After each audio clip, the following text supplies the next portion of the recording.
It's been a long week. To skip the boring details of my social life, my week has been filled with just boringness, work, and a surprising amount of movies.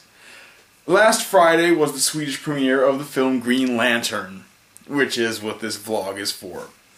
And being the dumbass that I am, and having the friend circles that I do, basically the only time me and my friends ever really get together is when we have a new nerd movie to go see. And that meant, of course, that Green Lantern was the latest one of those.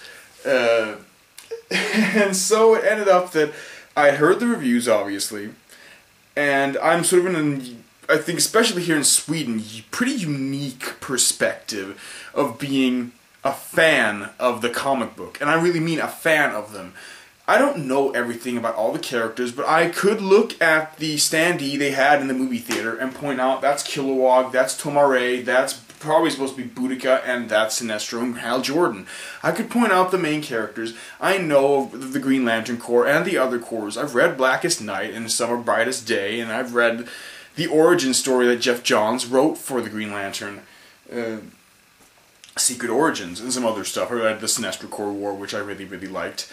I even have a fucking lantern ring. Yeah. And I had this a year before the movie. I bought this with the intent of going to see the movie with it, which I did. Well, that was back in the day when I had somewhat a hope that the movie might surprise me and turn out to be good. So anyway, Friday I went to see this movie, but I already knew because of my other friends that I did, with another friendship circle, that I had to go see the movie a second time. Otherwise I would have recorded this vlog right away when I saw the movie the first time. But since I knew that I had to see it at least once more, I held off with it, and it's now Friday, so it's a week since I saw the movie the first time, and I've seen it twice. And I was actually pleasantly surprised by this film. Don't take that as anything special. No, this movie is still bad. It's still not a good movie. It is, I have not seen Captain America yet, but I am guessing that Captain America is a better superhero movie than this one is. This is probably the worst superhero movie of the year, unless you count Green Hornet, which I actually didn't like as much as this. But that's probably just because of the fact that I know these characters. This is a movie that's kind of hard to talk about because of just that. Because of all the people, the two different friendship circles I went to see this film with, I, in both cases, was the one that liked the film the most. That still didn't mean I really liked the movie. I mean, I was the most tolerable of the film. And it's hard to really know from which perspective to attack this film. Because I am a fan of the comic books. I was trying to explain to my friends that I kind of see this as being a Last Airbender sort of thing, where because the thing they're drawing inspiration from is so vast in content, the movie spends way too much time trying to comprise everything and fit as much as possible in it. Geoff Johns, who, as I mentioned, has written some excellent Green Lantern stories, was one of the, I think, 4 writers on this film. And the biggest problem with this film is the fact that it just can't pick a place where it wants to go, who it wants to please. Does it want to please the overall moviegoers or the fans of the comic books? I kind of almost feel like there's a clash between Geoff Johns wanting to please the fans and himself for what he writes so well, and trying to make the movie accessible for normal moviegoers. And as it ends up being a movie that doesn't really please either side. I think probably pleasing the people that know the story more than the overall moviegoers, but still not being an effective story in either way. It's about Hal Jordan, played by Ryan Reynolds, who I've almost gotten to the point where I think Ryan Reynolds never plays characters anymore. He plays Ryan Reynolds, and that's exactly what he does. He's Ryan Reynolds in this movie. He's cocky. He does he's the cocky kind of protagonist. There are two basic types. There's the cocky one, and then there's a little timid, withdrawn, and Ryan Reynolds is out there.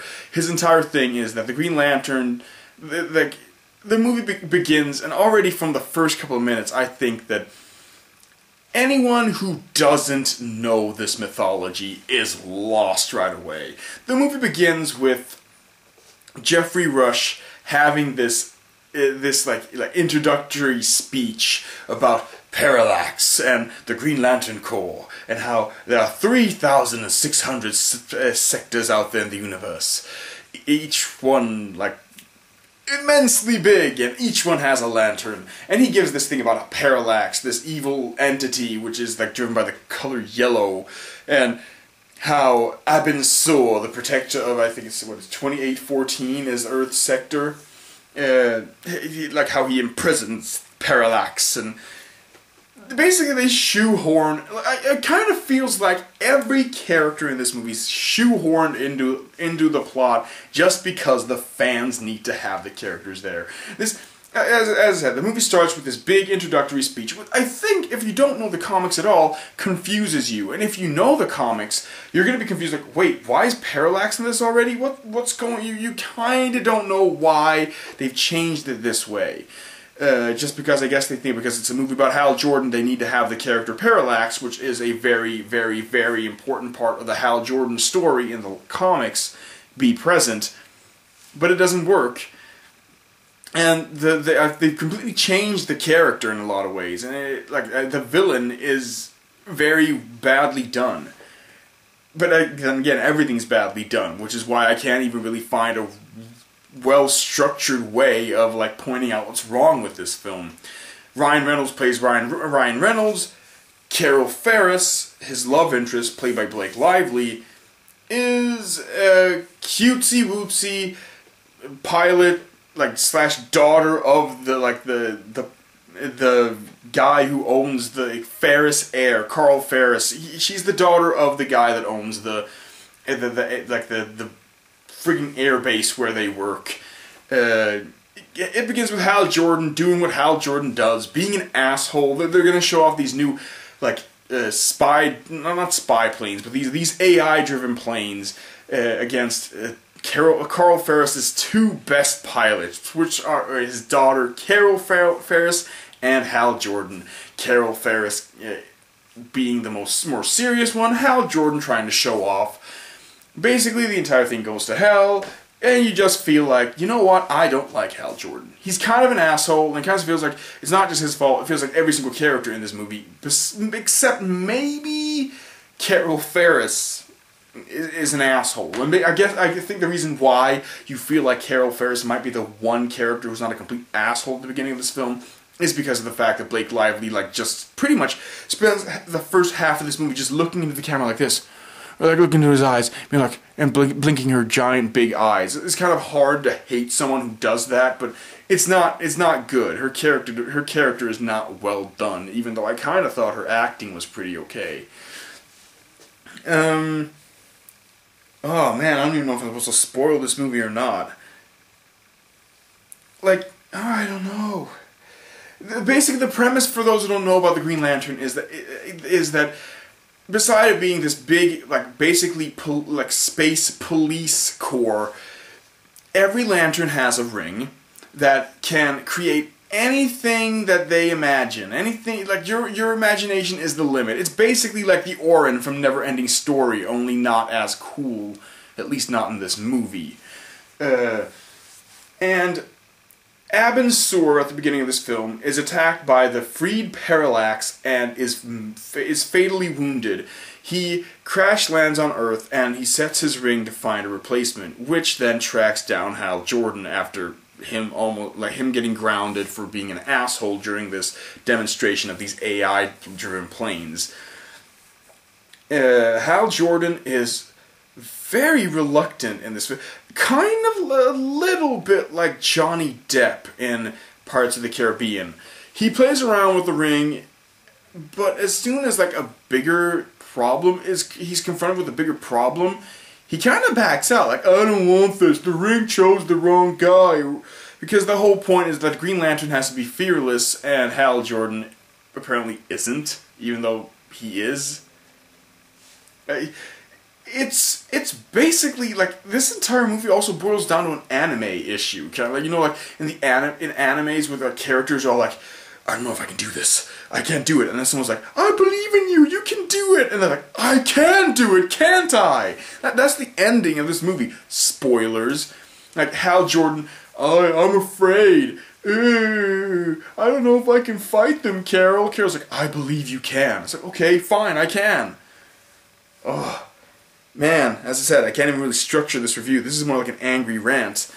This is one of those movies that I kind of like walking out of the theater, and I told my friends this, that, oh, don't worry, I will end up hating this movie more than you guys do, because as soon as I stop to think about it, I'm going to hate this movie. And the more I think about it, the more I hate it, because as you can tell, I can't even really structure this video properly. I can just think about all the things that piss me off. The effects aren't that good when he actually starts using the Green Lantern ring. I am surprised, because the trailer does the ring action an injustice by only showing him making, like, make gun, make flamethrower. No, he makes some creative stuff with this. And it's kind of fun to see stupid stuff get made in these serious situations. Like, oh, he has to fling a tanker truck at like an enemy. What does he do? He puts a giant spring underneath it and makes it fly across the street. That's pretty funny. It could be a lot more serious and therefore be a lot less entertaining. But I honestly can't say too much more about this film, I don't think. I mean, I can, but I'll be spoiling it more than I really feel like I should, because honestly, it's not the worst movie out there. In fact, I almost think that you might want to check it out if you're really in for something stupid. And especially if you're a fan of the movie, right away, you need to see this movie, because it's for you. It's for you, even though it's not well made for you. It is made for you because I think that you're probably the only people that are really going to understand it. And also enjoy it. If you come in with the open mind of realizing that this movie isn't really a masterpiece, but it can be interesting to see what they were trying to do, because I think only the fans of the comic books will really be able to understand what exactly the intention of this film was. Mark Strong's Sinestro, okay, that is, I think, the thing I mostly had to point out, is that Hal Jordan, after having the ring for like figuring out how it works and having it for like a day, gets swept away to Oa, the home planet of the Green Lanterns and the Guardians of the Universe, which are these little blue dudes in red clothes, which are terribly designed in this film, by the way. And he gets trained by Kilowog and meets Tomare, who introduces him to Oa as a concept. But that's all. They have little to no place in this film. In the theater, there was this big cardboard cutout, literally spanning the entire wall here behind me, with Hal Jordan in the middle, and Kilowog, Sinestro, Abensur, Tomare, and all these other Lantern aliens, and half of them, I realized was seeing the film, don't even have a speaking line in this film. They're just there in the background. I don't understand why even trying to establish that this film has some vast alien, alien thing in it, when you're not going to use them at all. And they don't use them at all. They're hardly in it. And honestly, I even said this to my friends, after seeing the film, I almost thought maybe they should have just made a Green Lantern movie out of Alan Scott, the first Green Lantern, before the Silver Age, before the sci-fi stories came back. You know, the guy who built his own lantern ring, and instead of being which weakness was the power, the color yellow, was wood. I mean, that would have been terrible, but at least you would have been able to establish it quickly and go. I always thought from the get-go that Green Lantern would be hard to do, if not impossible, because of the fact that, unlike Batman and Superman, you can't simplify what goes into it that much. At least not when you're going with the active Green Lanterns now, except Alan Scott. Because of the fact that Batman, the Batman movies, the Christopher Nolan's Batman movies, they have simplified Batman as hell. They have just straight up said, we're not doing supernatural, even though Batman is mad supernatural. I mean, it's the rest of the DC universe, it's all supernatural. He coexists with Green Lantern, for crying out loud. And Superman, Superman's backstory is easy, okay? He comes from a dead planet, he gets flown to Earth, He meets up with farmers, he becomes super strong, and then he becomes the Man of Steel. Easy.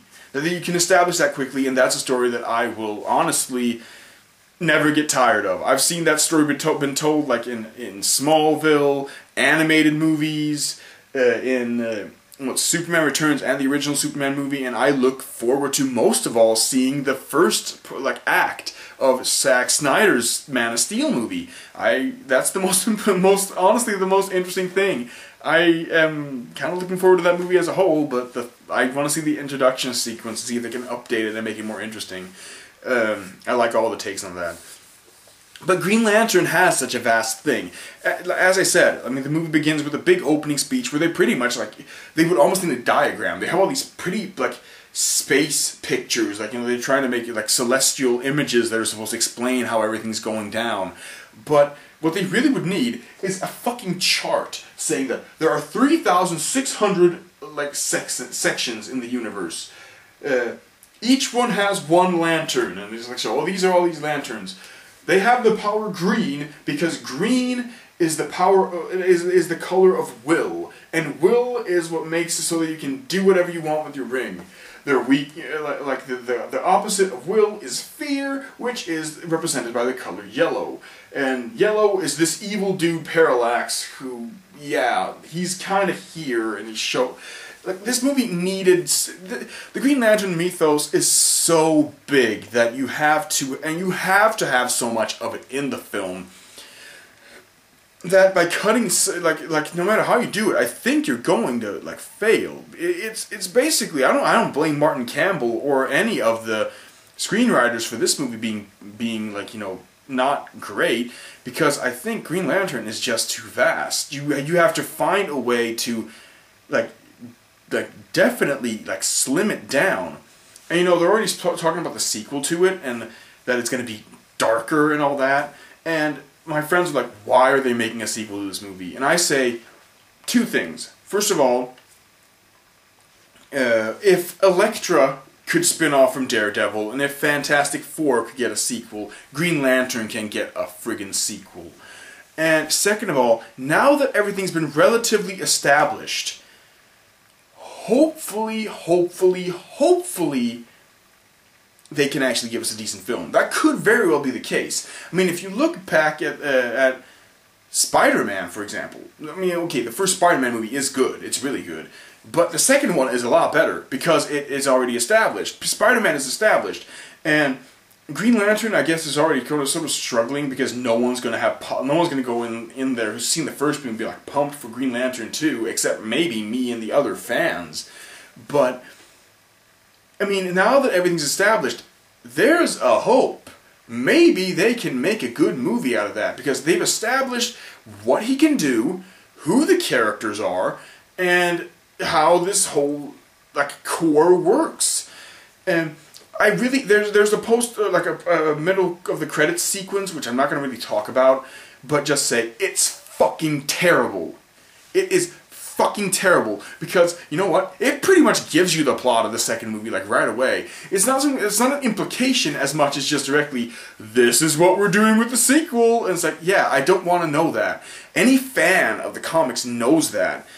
Because, okay, I'm not going to spoil it more than say that there is a yellow ring that's created to try and defeat the Parallax. They're going to try to fight fear with fear. So they forge a yellow ring.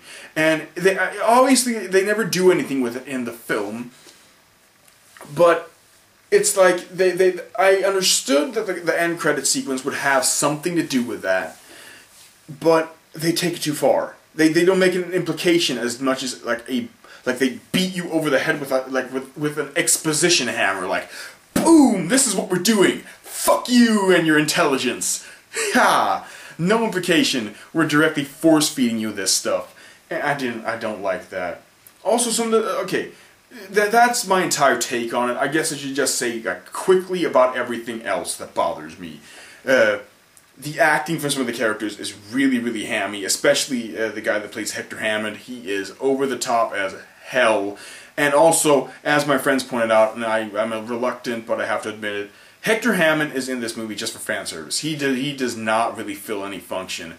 by the end of the film, you kind of don't understand why he's in it at all. Same thing, like there's a beginning at the beginning of the movie after Hal botches his this big big dog fight.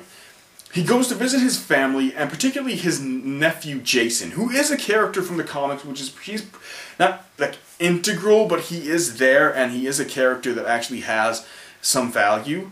He's in there in the beginning, and then I was actually sitting with my friends on the subway home when I just all of a sudden like, wait a minute, what the fuck happened to the nephew? They're like, what do you mean? You know the nephew from the beginning of the film. Where the fuck did he go?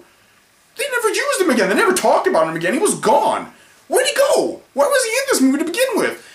Why do they put in a character who literally shows up, Hal says some stuff to him, and then there's nothing else?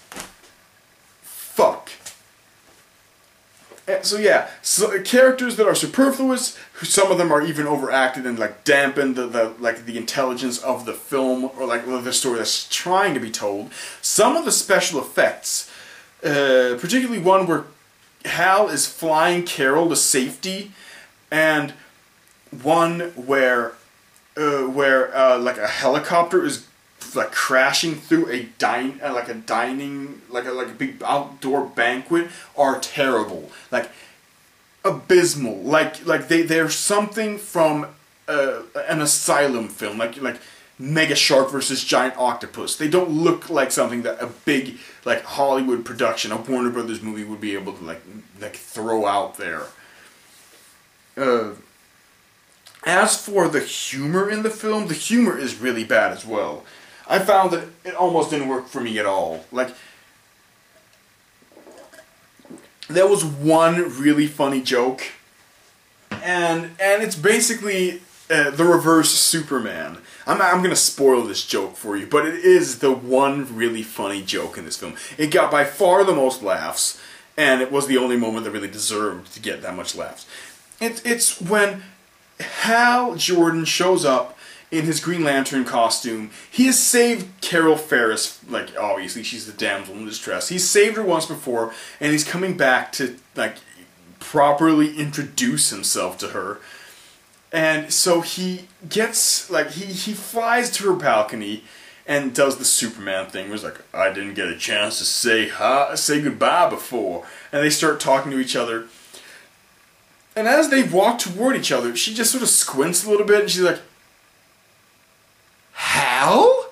And it's like, and he's like, Miss? It's like, and she's like, she can like see, like, I love this scene. It's so well put together, and she actually, like, Blake Lively acts it out really well. She's like, takes a step back, and she's like, oh my god, and like takes a couple steps back and holds on to the door frame. She's like, what are you doing? What the hell is this? It's like, how did you see it was me? What do you mean, how did I see it was you? I've seen you naked. I've known you since I was 5. What, you think I wouldn't be able to see it was you just because I can't see your cheekbones? And it's like, thank you. Thank you for the one superhero movie where the girl is not a complete moron. She sees who it is right away, and rightfully so. Oh god, I guess it's pretty bad when that's the best scene in the movie, but it is the best scene in the movie. It's better than any other action sequence, better than like any of the exposition scenes or like anything like that. It's by far the best scene. And that's really all I have to say, I think. Some actors, like Blake Lively, do like impress me, but that's just basically, I guess that's because I have very little experience. I don't watch Gossip Girl. I have The Town over here on my shelf, but I haven't seen that yet. I have, what is it, Secret Lives of Pippa Lee or something. I have that movie too. But basically, my previous knowledge of Blake Lively comes from what, like 1 Minute from New York, I Love You. So maybe I just underestimated Blake Lively as an actress to begin with. But yeah, it's her, and Ryan Reynolds doesn't do a terrible job. It's just, I'm not impressed with him anymore because I always feel like he's playing the same guy. And yeah, that's pretty much it. Green Lantern, a film made by fans and non-fans for non-fans and fans. It's a mix that does not work because two different worlds met to try to make a movie, and neither world got what they wanted properly. Do I look forward to the sequel? Yeah, I kind of do. As I said, I have hopes that they might be able to make a decent story now that everything's already put out of the way. But can I recommend that you go see it in the theater? Depends how, like, tolerable you are to stupid. As I said, if you're a fan, go see it. If you're not a fan, don't. Don't download it illegally either. Maybe rent it when it comes out on DVD and see if it's for you. Or if you find it in a bargain bin, yes, buy it. But no. Sorry, Warner Brothers. I love your comics. I love Green Lantern, but fans and non-fans, both crowds deserve a better movie than this. And that's pretty much it. I'm going to do a review of another film I saw this week. I saw Cars 2, and I'm going to do a review of that, hopefully. And I just finished the game Catherine, literally like half an hour before recording this video. I finished that, and I'm going to do a review of that as well, both text for you Swedes out there, and I'm going to do a video review for you people on YouTube. And I should probably get to making a review of Super 8 as well, because I actually last night went to see Super 8 again, because I was like, I just felt like I hadn't seen Super 8 in a month, and there's still no release date planned for it, like on DVD or Blu-ray, and I kind of felt like I needed to see that movie again. So I managed to go see it for actually a 5th time. Yes, I know that's crazy, but I kind of felt like I needed to go see it again. It's not coming out. It came out in England today. We got it like a month and a half ahead of them, so I went to see Super 8. But I feel like I have a short Super 8 review recorded already, but I kind of feel like I need to make a longer one where I explain myself better. So yeah, forthcoming videos will probably be Super 8 if I have time. Cars will be coming, and Catherine will be coming. So yeah, that's it. Talk to you later.